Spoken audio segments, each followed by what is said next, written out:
What's going on, guys? So as you know, we put up a video with the brand new Hellcat from Springfield Armory in the flat dark earth variant. Pretty cool.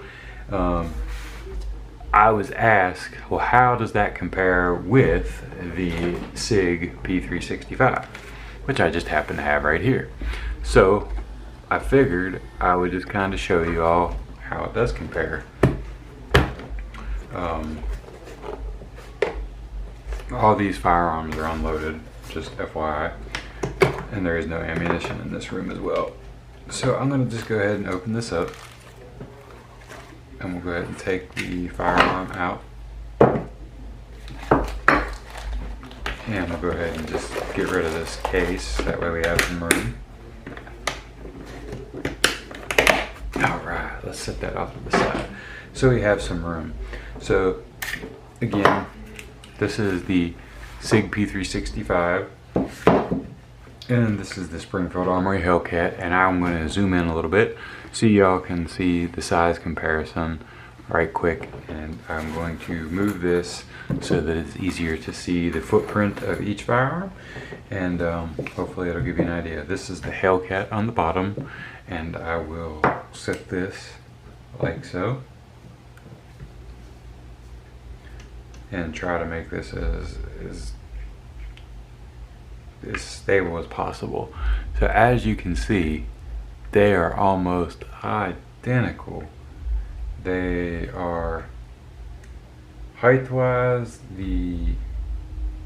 as you can see right there, height-wise, the Springfield Armory has maybe like 1/8 of an inch on the length of the palm swell, but other than that, I mean, they're toe for toe, exact same length, same height, same width pretty much. The Springfield Armory looks to be slightly narrow by maybe 1/10 of an inch or so. So that is the difference in the size of these.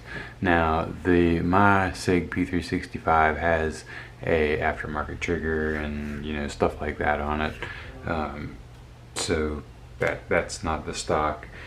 As far as the comfort level goes, these are both very, very comfortable feeling in the hand. Let me go ahead and zoom out a little bit so you can see better. Alright, that's a little better for y'all, hopefully. So I'm going to go ahead and I'll hold them like so.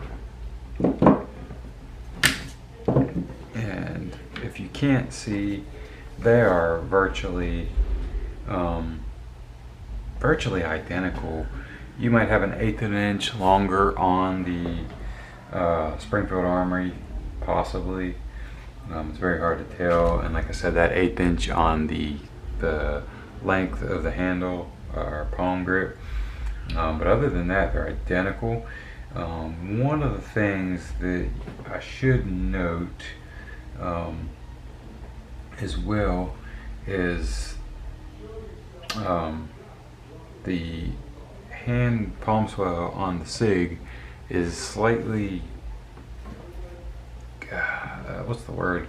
I don't want to say narrow, maybe it's shaped differently, but it is, if you have a bigger hand, and when I say bigger, both of these are very small guns, but the Springfield will probably fit your hand a little better as far as that goes. This, not that this doesn't, this fits my hand just fine.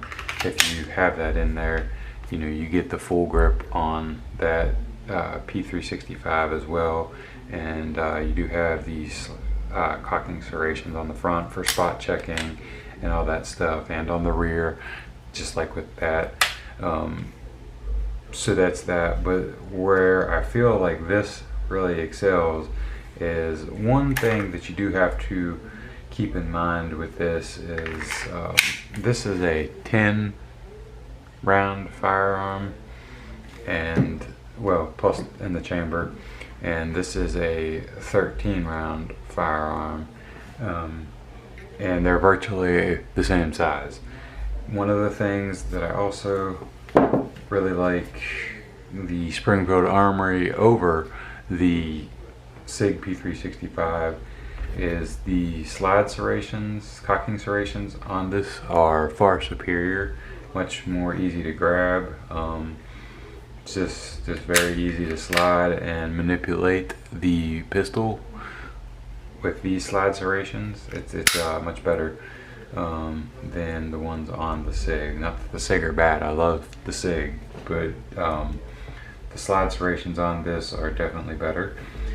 The stippling on the Hellcat is also far superior for getting it in your hand and holding. And with any of these small type personal protection, everyday carry, personal, you know, being able to get a good grip on it and having that stippling in the areas where you need it is very important. And if you notice on the Sig, they have it on a little in the front right there, and they have it around and in the back, but they don't have any up here on the thumb, or when you go grab right there, you know, your thumb doesn't have any place to get a good grip on that side right there. So there is that. Whereas on the Springfield, when you get that thing, even the mag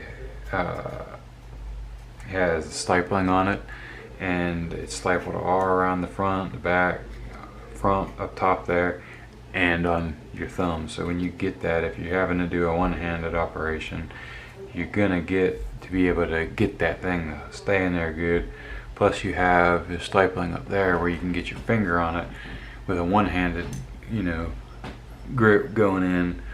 But in a two-handed situation where you're wrapping it, you also have a place for your thumb on that other side to get in there and really you know, acquire your target and secure your pistol firmly in your hand without having to resituate it. So hands down, this this definitely suits that need better.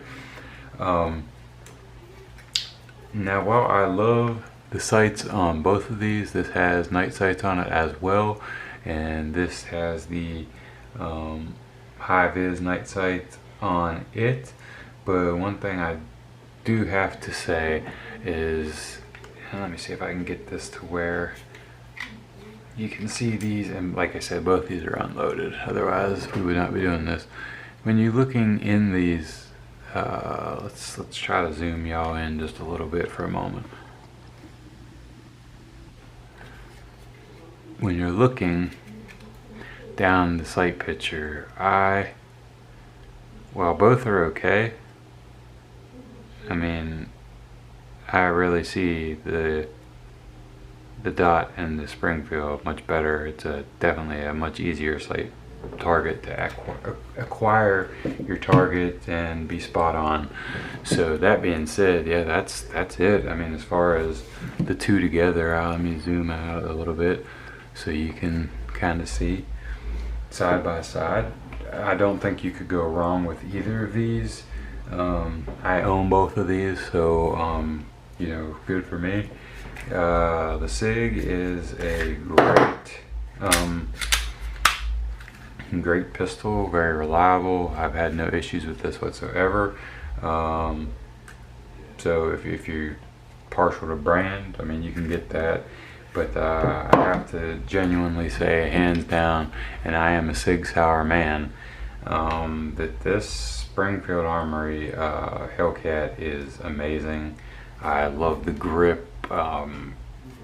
This is going to be definitely something I carry in rotation. At the present moment, I'm carrying a Glock 33 357 mag, and that's fine, but I will definitely be throwing this into the rotation of that. And if you are curious to know, just in comparison of size and whatnot, this is the Glock that I carry right now every day. So if it gives you any idea, the Glock is much larger and bulkier, but I have no problem concealing or whatever, but these will be in the rotation. So yeah, guys, that's what we have going on here with these, and I hope it gives you some insights into what you might want to look for, or what you might want in your everyday carry pistol. Hopefully this enlightens you and allows you to make a better choice. If you guys have any questions whatsoever about what might be different about one of the two that I might have missed or didn't go over, by all means put it in the comments below. Let me know. I get back to everybody, unless for some reason I don't get a notification. It might take me over a day, but generally within a few hours I'm getting back to you. So what I'm going to do now, just for lighting purposes, is shine that light down there a little bit and really allow you to see each one, hopefully. Okay, so guys, do me a favor, hit that like button. It's free for you to do and it really helps out the channel, and I appreciate it. Put your comments below. Please share the video. Thank you guys for being the best part of this channel. Please stay safe, stay armed, keep your family protected, and stay healthy. And during these trying times, remember, there's only one race. It's the American race. We're all people and we all have our rights. And the only way to be successful in this world is to love one another. Thank y'all for watching. We'll see you soon.